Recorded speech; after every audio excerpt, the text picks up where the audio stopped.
দাদা, এটা কি আপনার বাড়ি? হ্যাঁ বলুন। এসআইআর এর ফর্ম এসেছিল আপনার জন্য।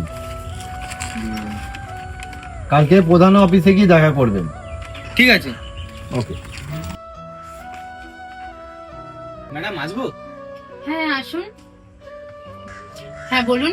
বলছি ম্যাম কালকে ফর্মটা দিয়ে গেছিল, আজকে এই ফর্মটা ফিল আপ করে আনতে বলেছিল, নিয়ে এসেছি। আচ্ছা, ও এটা তো এসআইআর এর ফর্ম। আচ্ছা, আপনার বাবার কি 2002 সালের ভোটার লিস্টে নাম আছে আপনি জানেন? হ্যাঁ আছে ম্যাম।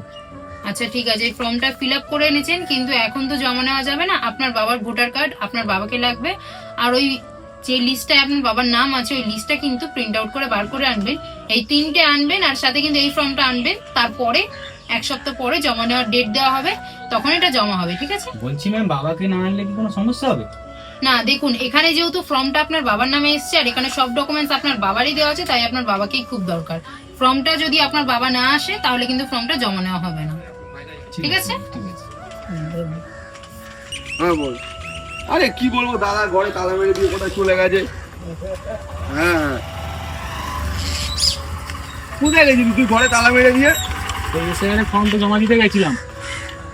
রাখ দেখি এই স্যারে ফর্ম।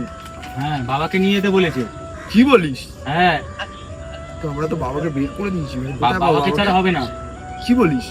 হ্যাঁ, আমি জিজ্ঞাসা করেছি, বাবাকে লাগবেই। দাদা এছাড়া কোনো উপায় নেই দাদা, এখন বাবাকে খুঁজতেই যেতে হবে। চল তাড়াতাড়ি চল। চল চল উঠ। বাবাকে না খুঁজলে আর আমাদের দেশ ছাড়া হতে হবে। হ্যাঁ, চল চল চল, সব চল, করে চল, তাড়াতাড়ি তাড়াতাড়ি চল, তাড়াতাড়ি চল। চল। চল চল ভাই চল।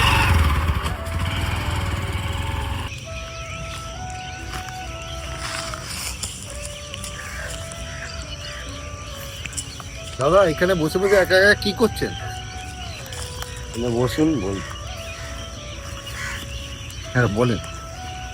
আর দাদা কি বলবো, এখনকার ছেলেমেয়েরা কিছু হলেই ঘর থেকে বের করে দেয়। আমার তো গাড়ি বাড়ি সবই ছিল, ছেলে বৌমা বার করে দিয়েছে রাস্তায়। এখন এই করেই আমাকে পেট চালাতে হয় দাদা।